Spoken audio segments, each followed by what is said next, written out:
తెలంగాణ వ్యాప్తంగా బీసీ సంఘాలు చేపట్టిన బంద్ కొనసాగుతోంది. ఆర్టీసీ బస్సులు బయటకు రాకుండా డిపోల ముందు బీసీ నేతలు ధర్నా చేపట్టారు. అన్ని జిల్లాల్లో ఆర్టీసీ బస్సులు నిలిచిపోయాయి. రైట్, దీనిపై అప్డేట్స్ తెలుసుకుందాం. పూర్తిగా మా ప్రతినిధి ప్రవీణ్ ఉన్నారు. ప్రవీణ్,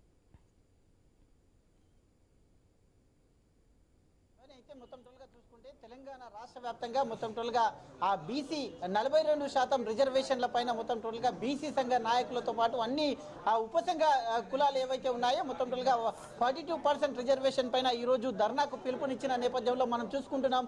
అయితే జీది మొత్తం టోల్గా కూడా ఈ బీసీ ప్రధాన కార్యాలయం దగ్గర కూడా మనం ఉన్నాం. ఆర్ కృష్ణయ్య కార్యాలయం దగ్గర ఉన్నాం. చూసుకోవచ్చు బీసీ సంఘ నేతలు ఒక్కొక్కరుగా మొత్తం టోల్గా కూడా ఇక్కడ నుండి బయలుదేరి మొత్తం టోల్గా కూడా కార్యాలయం నుండి బయలుదేరడానికి మొత్తం టోల్గా కూడా అందరూ కూడా సిద్ధమయ్యారు.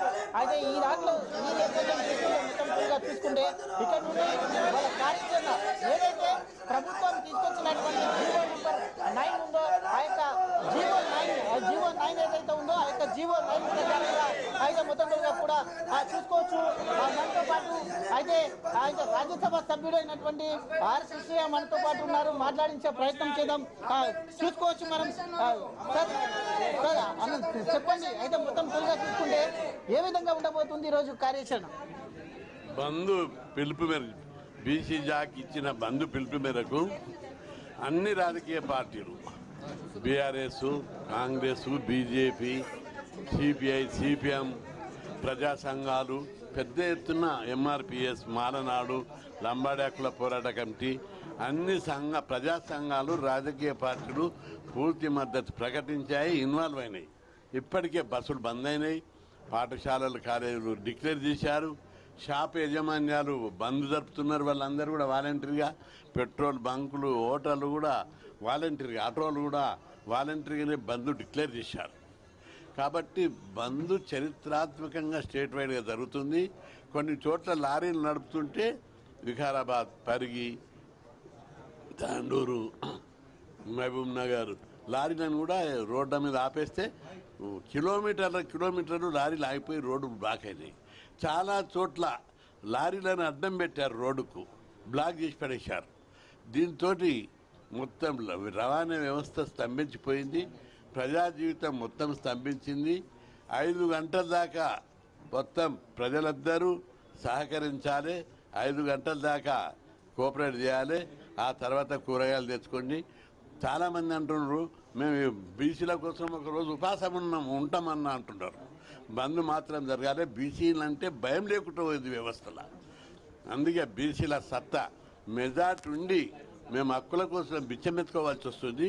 కాబట్టి ఈసారి బీసీల బంద్ జరిపి చరిత్ర సృష్టిస్తాం.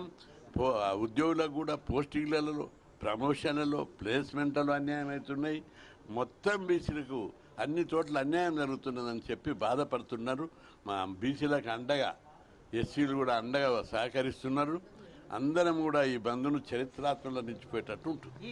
ఈ బంద్ తర్వాత మీ స్టాండ్ ఎలా ఉండబోతుంది? ఈరోజు అన్ని రాజకీయ పార్టీలతో పాటు బీసీ అయితే ఏదైతే బీజేపీ కూడా ఈ ఈటల రాజేందర్ ఈ కాసేపటి క్రితమే అయితే జేబీఎస్ దగ్గర ధర్నా నిర్వహించడం జరిగింది. మొత్తం టోల్గా కూడా అయితే ప్రతిపక్షాలు కూడా అంటున్నాయి అయితే బీజేపీ వాళ్ళు ఈ ధర్నాలో పాల్గొనడం ఏంటి అంటూ కూడా అయితే సెటర్లు వేస్తున్నారు. తనొద్దు, ఇది అందరికి సంబంధించింది.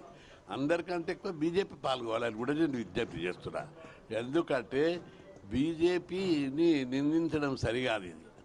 ఇది రాష్ట్ర ప్రభుత్వము కోర్టుల జీవో తీసి కోర్టు వేసింది. స్టే ఎవరిచ్చింది? బీజేపీ ఇచ్చిందా? ఇవ్వలేదు, కోర్టు ఇచ్చింది. మాకు ఈ బంద్ పేరు ఏం పెట్టినాము? న్యాయం కొరకు బంద్. ఆ జీవో వ్యాలిడ్, రాజ్యాంగబద్ధంగా ఉంది, చట్టబద్ధంగా ఉంది, న్యాయపరమైన అవరోధాలు లేవు. అట్లాంటప్పుడు ఒకరిని నిందించాము. అన్ని పార్టీలు కూడా మద్దతు ఇవ్వాలి, అన్ని పార్టీలు కూడా సహకరించి మాకు న్యాయం చేయాలనేది బంద్. ఈరోజు ఈ బంద్ తర్వాత 9th షెడ్యూల్ ఏదైతే తమిళనాడులో ఉన్నటువంటి 9th షెడ్యూల్లో చేర్చినటువంటి దానిపైన మీ స్టాండ్ ఎలా ఉండబోతుంది? హైకమాండ్ తోని ఏ విధంగా ఏం చెప్పారు? ఇది 9th షెడ్యూల్ అని ఒట్టిగా మాటలని ఒక రకమైన ఫోబియా సృష్టించారు. దీనికి పరిష్కారం 9th షెడ్యూల్ కాదు. ఎస్సీ ఎస్టీ రిజర్వేషన్లో 9th షెడ్యూల్ ఉన్నాయా? లేవు. రాజ్యాంగంలోని ఒక ఆర్టికల్లో క్లాజ్ పెట్టారు జనాభా ప్రకారం అని. బీసీలకు కూడా తీసినప్పుడల్లా ఇప్పుడు లోకల్ బాడీ, రేపు ఉద్యోగాలు వేస్తే అప్పుడు కూడా 9th షెడ్యూల్లో పెడతారా? కాదు.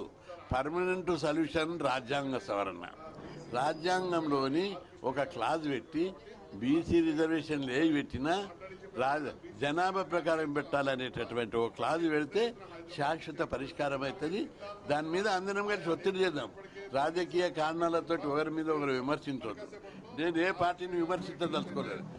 విమర్శించి బీసీల అభివృద్ధిని, బీసీల సంక్షేమానికి ఎవరిని నేను దూరం చేయదలుచుకోలేదు. కాబట్టి ఉద్యమం బలంగా జరుగుతుందని చెప్పి అయితే ఇది ఖచ్చితంగా ఉద్యమ కార్యాచరణ కూడా ప్రకటిస్తాము.